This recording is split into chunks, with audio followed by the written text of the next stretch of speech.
ക്യാൻസറിനെതിരെ പൊരുതാനായി Calicut city service സഹകരണ ബാങ്കും MVR cancer സെന്ററും സംയുക്തമായി അവതരിപ്പിക്കുന്ന ക്യാൻസർ ചികിത്സാ സഹായ പദ്ധതിയാണ് മാസ് കെയർ. വാർത്തകൾ തുടരുന്നു. കോഴിക്കോട് ശ്രീകണ്ഠേശ്വര ക്ഷേത്രത്തിൽ ദേവസംഗീതം ഓഗസ്റ്റ് 16-ന് അരങ്ങേറും. ഗാനരചയിതാവ് ശ്രീകുമാരൻ തമ്പി ഉദ്ഘാടനം ചെയ്യും. ഗായിക KS ചിത്രയ്ക്ക് ഈ വർഷത്തെ നാദശ്രീ പുരസ്കാരം ചടങ്ങിൽ സമർപ്പിക്കുമെന്ന് ക്ഷേത്രയോഗം പ്രസിഡന്റ് PV ചന്ദ്രൻ അറിയിച്ചു.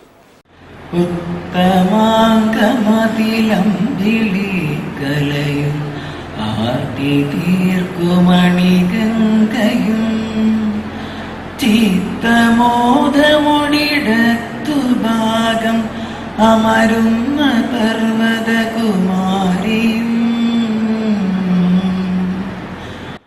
75-ൽ പരം സോപാന സംഗീത കലാകാരന്മാർ പങ്കെടുക്കുന്ന സോപാന സംഗീത പരിപാടി ദേവസംഗീതം 16-ന് വൈകിട്ട് 5-നാണ് ക്ഷേത്ര സന്നിധിയിൽ അരങ്ങേറുക.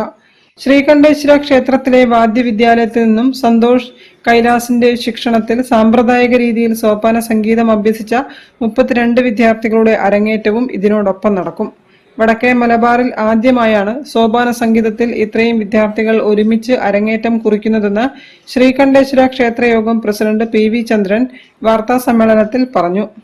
എല്ലാ പ്രായത്തിലുമുള്ള വ്യത്യസ്ത മേഖലകളിൽ നിന്നുമുള്ള വിദ്യാർത്ഥികൾക്കൊപ്പം സന്തോഷ് കൈലാസിന്റെ ഇന്ത്യക്ക് പുറത്തുനിന്നുള്ള ശിഷ്യന്മാരും സോപാന വാദ്യകല വിദ്യാർത്ഥികളും ദേവസംഗീതത്തിൽ അണിനിരക്കും. അതിൽ ഏകദേശം ഇപ്പോൾ 32 വിദ്യാർത്ഥികൾ പഠനം പൂർത്തിയാക്കി.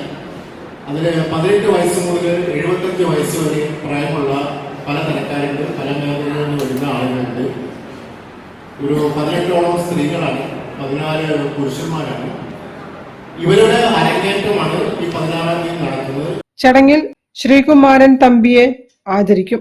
വാർത്താ സമ്മേളനത്തിൽ പുത്തൂർ മഠം ചന്ദ്രൻ, ക്ഷേത്രയോഗം general secretary E Suresh Babu, ദേവസംഗീതം പരിപാടി രക്ഷാധികാരി KP Srinivasan, chairman V Shajil Kumar, convener MP Prashobh എന്നിവരും പങ്കെടുത്തു.